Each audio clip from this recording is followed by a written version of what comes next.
Nabi Adam maksiat. Ternyata justru barokah maksiatnya Nabi Adam niku summa jtabahu rabbuhu fataba alaihi wa hada. Nabi Adam niku untuk status al-mujtaba, yang dipilih Allah niku sausé dosa. Mergo dosane Nabi Adam niku khusus karena salah Nabi. Kalau nate maos teng kitab Ibnu Katsir niku didhawaken Nabi Adam itu satu nabi yang dia dosa itu saking takzimi Allah Subhanahu wa taala. Saking takzimi ning Allah sampai dosa.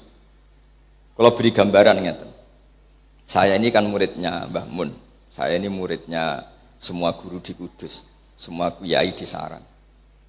Terus kula niku dikandani tiang fasik seolah lagi tiang fasik. Gus ditimbali Mbah Ulin, ditimbali Mbah Albab. Terus orang ini sumpah, wallahi jenengan ditimbali Mbah Albab, Mbah Ulin. Saya itu saking hormat saya ke guru, tentu tidak ngecek kalam ini benar enggak, saya dibodohi apa enggak. Bawaan orang takut, orang hormat, itu enggak mikir, pasti saya langsung ke sana. Nah, Nabi Adam, ini perlu kula kampanyakan memang, supaya kita jadi cucu yang baik. Kok kadang-kadang kiai mau mencerita dosane Nabi Adam, mboten sopan, wong baik kok diceritakno dosane terus niku. Cara kula niku ora pati cocok. Lha mboten sopan wong cerita mbah sing Parmin Karlan ora pantes apa meneh iki Nabi Adam men ceritakno dosane. Wis ngono digo dalil, Nabi dosa apa meneh aku. Lah niku wis kriminal duwe alasan. Sebetulnya kasusnya ada seperti itu. Yang terjadi adalah waqa sama huma inni lakuma laminan nasihin. Kalimat itu yang menjadi atau kalam itu yang menjadi kata kunci. Kalau cerita sedikit tentang kaidah ilmu tafsir. Iblis ketika enggak mau sujud sama Adam. Nah sama ini kasusnya juga sama.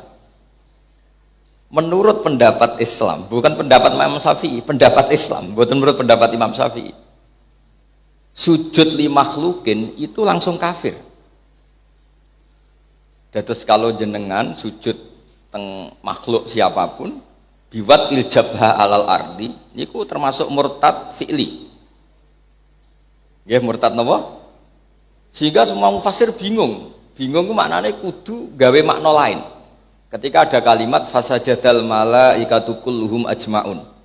Sampeyan delok teng tafsir Jalalain, teng tafsir Munir mesti sujud tahiyatin bin khina idhrin la biwat ijabatin. Karena ulama mesti wedi. Iki nak nganti santri-santri memahami sujud watul jabha alal ardi. Iku berarti kok ana fikih baru di mana sujud pada makhluk itu boleh, padahal jelas aturan Islam enggak boleh. Apapun hormat kita pada seseorang enggak boleh sujud sampai watul jabha alal ardi. Zaman Rasulullah Sugeng dan Rasulullah itu orang yang paling luar biasa. Ada seorang Arabi mau sujud ke Kanjeng Nabi, Nabi melarang. Enggak. Andai kan saya memerintahkan seseorang sujud sama makhluk, saya akan memerintahkan seorang istri sujud sama lelakinya. Tapi itu enggak akan pernah boleh seseorang sujud sama makhluk, yaitu dengan watil jabhah alal. Sehingga mufassir sepakat. Fasajadal malaikatu kulluhum ajmaun ay sujuda tahiyatin bin khina idhrin la biwati jabatin. Jadi gak kira-kira nampung ngaten. Kayak orang-orang Cina lah atau orang-orang Jepang. Karena meskipun katanya sujud, ya ini kalau ngaos kalian konco-konco mutakhorijin, meskipun kalimatnya sajadah, tapi kalau dimaknani watul jabhah, ini akan bertabrakan dengan kaidah sujud seperti itu hanya mukhtassun lillahi ta'ala. Begitu seterusnya, misalnya di tentang Nabi Yusuf. Wa rafa'a bawahi 'alal arsy wa kharru lahu sujud. Itu enggak boleh kamu artikan wah anak-anaknya Nabi Yakub semuanya bersujud kepada Nabi Yakub, enggak boleh. Hanya diartikan memberi hormat. Nah, kaidah-kaidah seperti ini konco-konco tak nika harus ngerti. Terus kalau suwun fakta bahwa Mbak Arwani itu orang alim alamah karena lama ngaji Mbah Hasyim, ngaji Mbah Dimyati Termas, itu harus menginspirasi Anda bahwa hafal Quran tok min ghairi tadabburin itu enggak cukup, karena itu enggak sanad guru-guru kita. Guru-guru kita semuanya bisa ngaji. Saya ulang lagi, guru-guru kita semuanya bisa ngaji.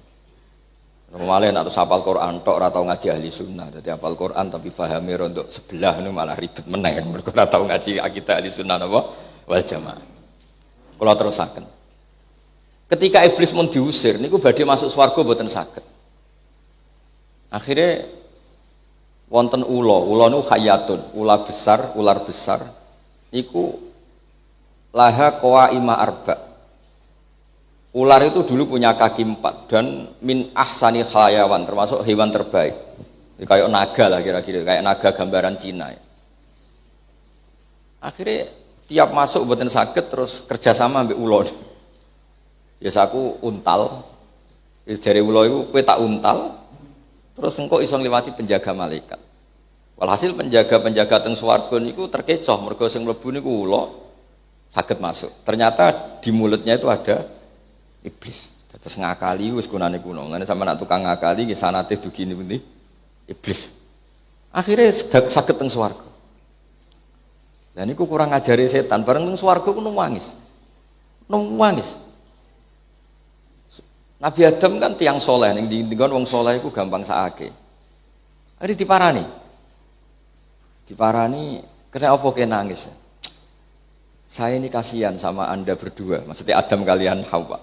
Sudah punya kenikmatan sedemikian rupa, semuanya boleh, semuanya nikmat, semuanya tanpa cari-cari. Nah teng donya kan apa masak ribet. Enggak mangane mau 5 menit masake sak jam. Ribet lah neng donya. Nah terus mulane kita tak tangisi. Wong nikmati begini kok pada akhirnya nanti nikmat ini berakhir. Mbok yo kowe iku ayolah mikir solusine piye supaya nikmat ini abadi. Ambek nangis, Nabi Adam ngono, jenenge ngomongane tiyang nangis itu kan menarik. Koyok-koyok gak goroh lah. Ya terus piye jare Nabi Adam terus piye ya aku ben abadi. Terus mulai ada kata-kata hal adulluka ala syajaratil khuldi wa mulkil la yabla. Iku sakjane ana resepe. Kowe mangan wit iku, buah iku. Loh. Iku dilarang mbek Allah. Terus jarene iblis kemarin tak konfirmasi larangan itu dicabut. Wawahi terkonfirmasi larangan itu dicabut. Yang menggunakan masker misalnya sekarang sudah tidak wajib, misalnya sudah dicabut. Tenan, iya wawahi. Nah gara-gara kalimat wawahi itu Nabi Adam bergetar. Karena dengar kata Allah. Di mana orang mukmin biasa saja idza dzukirallah wajilat, apalagi ini seorang nabi bergetar. Wong lafat Allah disebut kok aku ora percaya. Ya kayak saya tadi. Wong dawe bahak kowe ditimbali gusulin bahulin. Wong kata bahulin disebut kok aku ngecek. Mesti bawaan santri yang takdim ditimbali Mbak Arwani mesti langsung lari, ditimbali Mbah Mun pasti langsung lari. Enggak ngecek lagi. Apalagi ini Allah yang disebut. Akhirnya Nabi Adam wis kata Allah disebut terus mulai dar. Nah karena kata akala itu bisa diartikan banyak, di Quran tafannun itu diulang 2 kali. Ada dikatakan dzaqah itu ngicipi, memang faktanya Nabi Adam tidak dahar banyak, tapi dzaqah juga disebut akala. Supaya nak jenengan ngicipi gula pas sholat tetap batal, karena keceluk makan. Ojo kok ngicipi gula ning sholat ini tidak makan, hanya dzaqah, tidak bisa dzaqah ya akala juga dzaqah. Bon akhirnya ngicipi. Akhirnya terus dipanggil Allah. Ya Adam, kamu kan sudah tak larang makan ini. Dan itu terus jawab Nabi Adam, sing mari Allah nyukani tobat, dan saat itu juga dinobatkan sebagai al-mujtaba, orang pilihan. Wa izzatika ya Rabbi ma adzunnu anna ahadan yahlifu bika kadziban. Saya ulang lagi. Wa izzatika ya Rabbi ma adzunnu anna ahadan yahlifu bika kadziban. Itu tentang tafsir Ibnu Katsir. Saya sampai melanggar Gusti karena saya tidak pernah mengira orang yang menyebut nama engkau kemudian orang itu bohong. Namanya jenengan begitu sakral, begitu wibawa sehingga saya tidak membayangkan ada orang berani mencatut nama jenengan kemudian orang itu bohong. Maksudnya dalam konteks ini iblis. Akhirnya Allah ini cara jawane haru lah. Justru itu dadekno Nabi Adam